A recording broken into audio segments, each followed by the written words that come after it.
how did the principal react after the decision was made? I don't know how to answer that except very sad, devastated, but again, by self-reporting, she was kind of preparing for both sides, and it just, and I'm talking as a principal too, I would react to say, I would be disheartened. How would I approach my team, my players, my coaches, as you asked? How am I now going to tell those who are eligible that they can't play anymore? How do you feel about it? Think about it.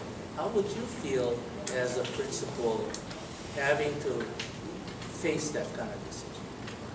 It's I don't know what to say. It's I would feel devastated. What was the timeline on the reporting? It was very timely in terms of the reporting itself. The reporting came yesterday, so we acted on it yesterday, and then the appeal came last night. So we needed a quorum, and we got actually almost all our principals there today to listen to what happened, and so today we made the decision. So because we knew the game was tonight, and in effect, we tried to expedite the process, but still keep to the process and make sure that it was appropriate and fair and equitable. You said there was some self-reporting. Did somebody else call to your attention before the decision?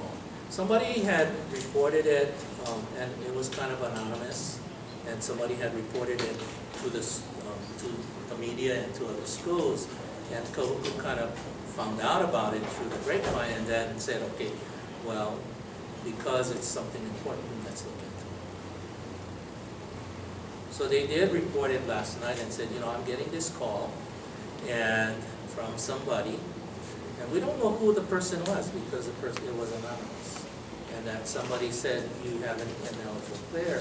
So they already called us and said, or they called Mr. Toyama, who's the executive director, and said, I got this problem.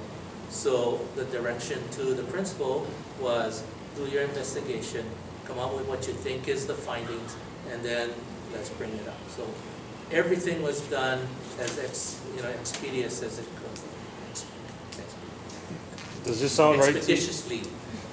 Does this sound right to you? Because last week I was informed about it, called Reggie. He said he checked into it with his AD, that these kids, he found repeated 8th grade, which would mean they would be okay, as long as they're not 42 years old or something. But, he said he checked it and it seemed to be okay then, but he said at the same time, doesn't have the reach that principals and DOE would to go back, because these kids might not have been here in Hawaii at the time. Does that sound about right? Well, I think to answer your question indirectly, because I already said it's an eligibility thing, it is, for us, a lot of it is technical.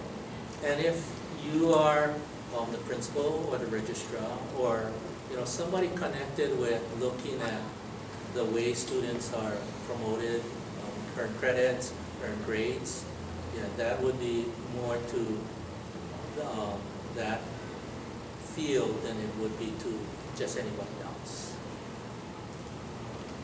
So there's a good chance that the kids and their families maybe just didn't understand what the clock is about. Right. And so, again, that's not really the student's fault, but it is a rule violation. So students are hurt by this, really, but especially in this situation, they're not at fault. The students are really not at fault. They're the ones that have to suffer, but they're not at fault. I know you mentioned the investigation is still ongoing. When will we know how many games will be overturned, or when are you folks meeting again? That was ongoing. I'll refer that to Mr. Toyama. Then the coaches and staff will have to go back and, I guess, they make the decision, they'll report to us what games this student participated in. So again, that's self-reporting. Should the coaching staff be more on top of these sort of situations so it doesn't lead to this? More on top? I don't know if anybody can be more on top. When you have a lot of players and a lot of procedures in place, We do the best we can, under the circumstances of running a high school. So whether the coaches should, whether the athletic director, whether the principal, the registrar, we can all speculate on whether or not we should be. And only when times like this come up, then the question comes whether we should be. Because in my mind, as a principal of my school, we are always looking at that to make sure that everybody is eligible. Did the fact that the middle school and the high school are on the same campus play any part in the confusion, do you think? We're really not sure, really.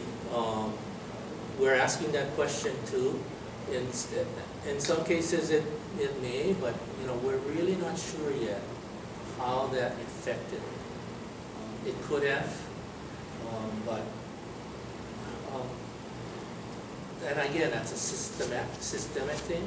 So what we're looking at is how can we, even on a 7-12 school, separate what a middle school student has to do and what a high school student has to do. So it could be where there was a mix way back when. Yeah. So I don't know. Has the OIA ever looked at a ruling before, and if something's not done maliciously, able to try to look at it as far as did this school do this on purpose? Did they try to get an edge over other schools and then make a different ruling, or is it always a rule is a rule is a rule? I think we've explored that, and I believe that in the past we have looked at making exceptions, but I believe it would have been changes after the fact. Dwight brought up a couple examples of, in the past, we did look at whether it was a clerical error, or whether it was a student error, or whether it was an adult error. We have explored that. And those are some of the things we have to also take into consideration. Was it a clerical error? Was it an adult error? Or was it really a student error? So, maliciously done. Again, in this case, I want to make it clear, in this case, the students were not at fault.